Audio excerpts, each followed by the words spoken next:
도널드 트럼프 미국 대통령이 취임한 이후에 전 세계를 상대로 관세를 부과하겠다고까지 예고하면서 무역 전쟁으로 번질 조짐을 보이고 있습니다.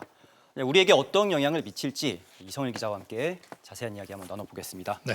하루가 다르게 새로운 내용들이 지금 추가되고 있어요. 그렇죠. 며칠 전에는 자동차, 반도체까지 관세를 부과하겠다 이렇게 하면서 일정까지 이렇게 발표를 했네요. 그렇습니다. 자동차에는 25%, 반도체 또 의약품에는 그보다 더 높은 관세를 부과할 수 있다. 그 다음 날에는 또 발표 시점을 4월이 아닌 3월 안으로 당길 것이다. 모두 지난주에 이루어진 발표들입니다. 모든 나라에 보편 관세를 부과하겠다. 또 철강, 알루미늄에 관세 부과하겠다는 발표도 이에 앞서서 있었죠. 지난주 후반부터 트럼프 대통령이 우크라이나 종전 문제로 좀 관심을 돌렸지만 밤마다 어떤 이야기가 나올지 우리나라를 포함해서 아시아, 유럽 금융시장 말 그대로 밤잠을 편히 잘 수 없는 시간 이어지고 있습니다. 근데 우리 정부가 제대로 대처할 수 있는 상황이 됐는지 모르겠네요. 자동차, 반도체, 우리 주력 수출 산업이잖아요. 아무래도 그렇죠. 영향을 미칠 수밖에 없겠네요. 그렇습니다. 관세 25% 부과하면 우리나라 자동차 대미 수출이 20% 가까이 줄어들 것이다. 이런 연구기관의 주장이 지금 나와 있거든요. 자, 국가별로 따져보면 미국 입장에서 가장 자동차를 많이 수입하는 그 멕시코가 영향을 많이 받겠지만요. GM, 기아, 닛산 같은 해외 기업들이 미국 관세를 면제받기 위해서 이 멕시코에 세운 공장들이라서 직접 영향을 받는 건 결국은 기업들이고요. 여기에 우리 기업들도 포함이 됩니다. 기업마다 명함은 좀 엇갈립니다. 현대차는 미국 수출 차량의 절반 정도를 미국에서 생산을 하기 때문에 경쟁사인 도요타, 혼다, 닛산과 비슷한 수준이지만요. GM의 경우에는 이게 한국 생산 공장이기 때문에 한국 GM은 생산량의 거의 대부분을 미국 시장으로 수출하고 있습니다. 관세 부과 영향을 상대적으로 크게 받을 수밖에 없는 거죠.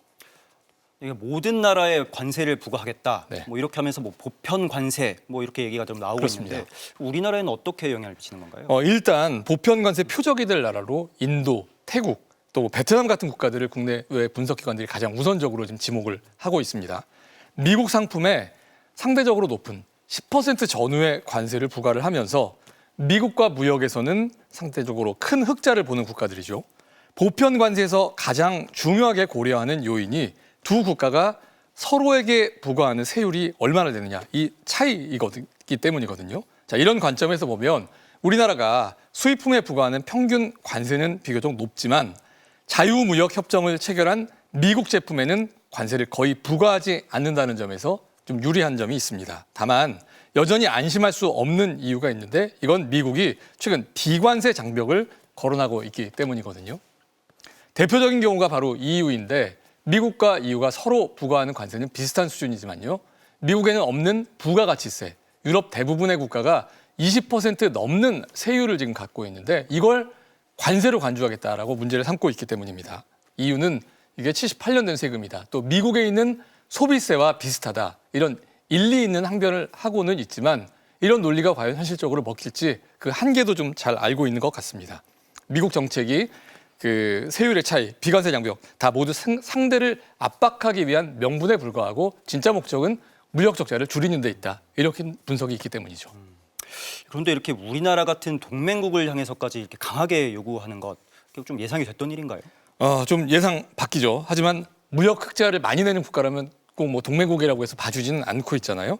자, 그 이유를 보면 트럼프 대통령 집권 1기에는 무역 전쟁이 중국을 겨냥했었고 그 결과 중국에서 보던 무역 적자는 줄었지만 미국 전체로 보면은 적자가 여전하고 있기 때문이죠.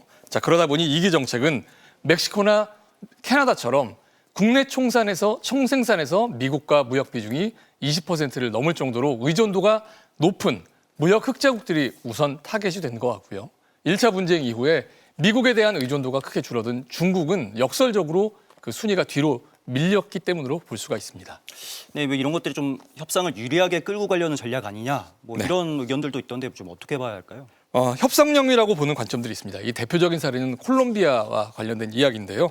콜롬비아는 미국이 위협을 한 지 몇 시간 만에 불법 이민자 송환을 수용하겠다 이러면서 미국의 요구사항을 모두 들어줬죠.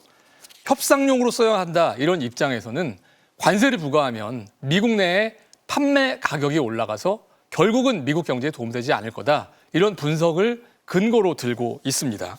하지만 도널드 트럼프 미국 대통령은 최근 이제 국내 정치인들을 만난 자리에서는 관세 부과를 기정사실화하는 발언도 지금 내놓고 있거든요. 관세 수입이 크게 늘면 이걸로 미국민들이 지금 내고 있는 소득세를 줄일 수 있다. 이런 좀 솔깃한 말들이죠. 관세는 소득세에 비하면 세금을 걷는 비용이 작아서 작은 정부를 선호하는 진영에서 수용할 수 있는 세금이라는 점에서 주목이 됩니다. 취임 후에 관세 부과를 처음 공언했던 멕시코와 캐나다 협상 기한 지금 얼마 남지 않았는데요. 일단은 이 결과를 좀 지켜봐야 이 발언의 진이 어디에 있는지 알 수 있을 것 같습니다. 네, 여기까지 듣겠습니다.